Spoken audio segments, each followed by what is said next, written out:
What's up LEGO fans, it is I, LEGO Man Cam, and in this video we're going to be checking out some of the best LEGO 200 IQ part usages ever.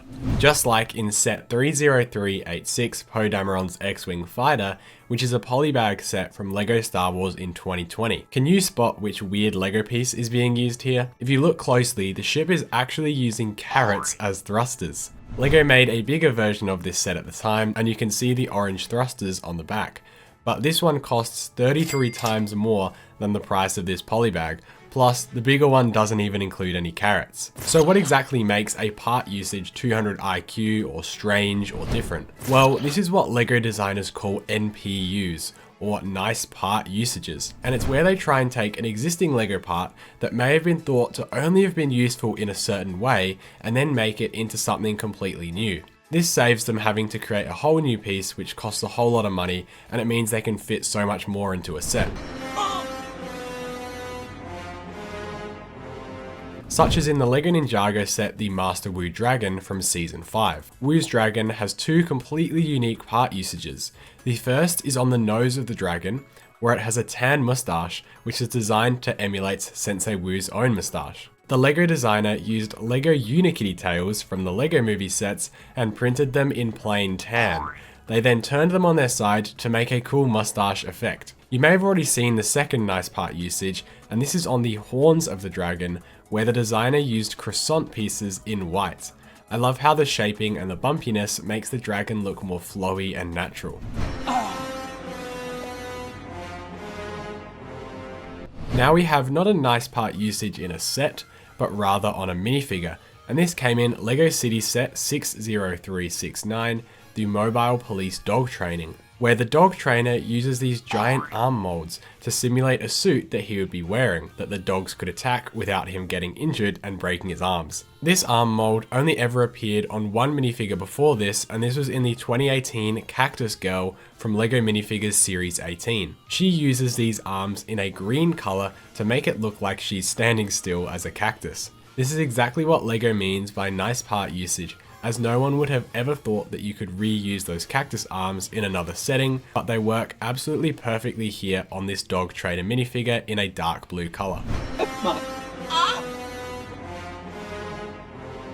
Next up, we have an 18 plus set from the Botanical collection.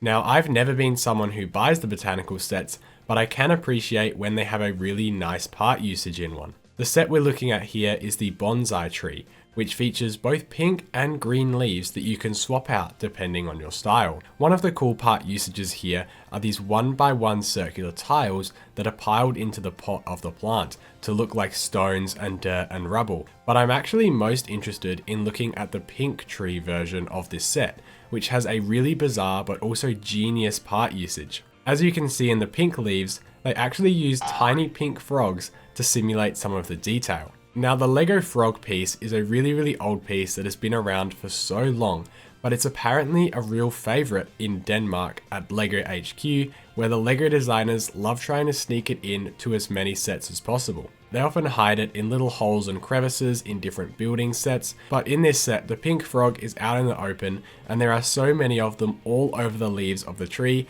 that you just can't help but see them.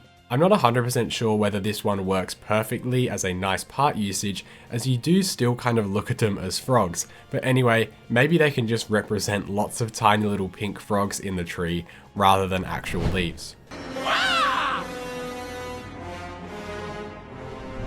Now switching back over to Ninjago, we've got a really interesting technique that was used in set 71722, the Skull Sorcerer's Dungeon from 2020. This technique actually has to do with how all of the spewing lava, which is sort of in the mouth of the cave, is made. As you can see, they use these all translucent bricks, which are often used for windows or water, but they made them in a trans orange color to make it look more like lava. But what's really fascinating here is that when you're building this set, you have to slide in two regular LEGO fire flame elements, with one being upside down and one being right way up, and slide them into the brick. What makes this unique is that these flames actually have no attachment points and are simply just sitting inside of this hollow brick. You can close them up by putting a plate on the bottom and then putting it onto the build to keep them in place. This makes the brick have a really cool lava effect with some flames inside of the translucent bricks, and again is another LEGO technique that I've never seen used in any set. Continuing on with Ninjago, we've got set 70593, which is Lloyd's NRG Dragon from 2015. This is a really underrated LEGO Ninjago set in my opinion, as I just don't see very many people talking about it since it was released in 2016 and is one of the only NRG dragons that we ever got from Ninjago. Anyway, this set features this really awesome looking dragon with these amazing cloth wings which have lots of scale details and sparkles on them.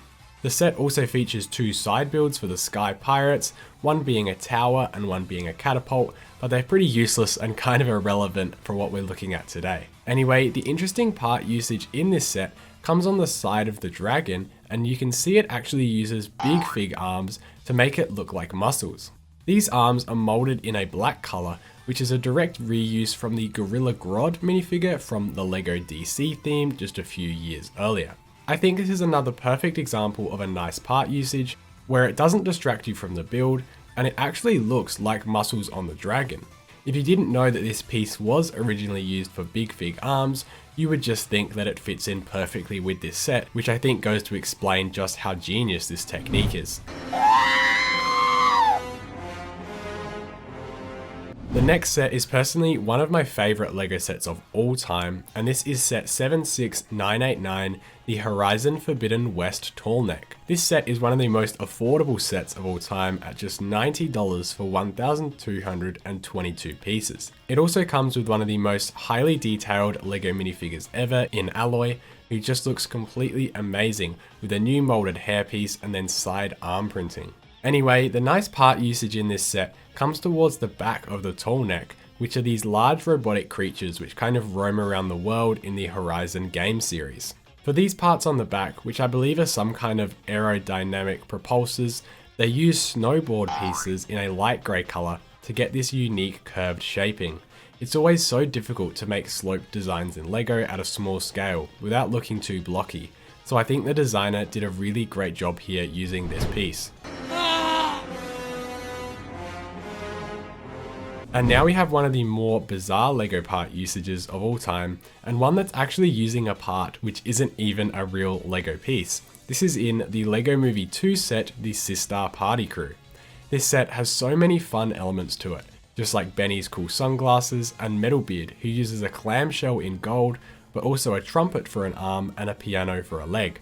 But the crazy part usage in this set is on Unikitty, who uses a pipe cleaner to simulate her fluffy scarf. Obviously, the whole point of the LEGO movie is that it's supposed to be the kids playing with the toys. But what's awesome about this set is that we'll probably never ever see a pipe cleaner put in another LEGO set again. Let me know any more cool part usages you know about in the comments and subscribe for more.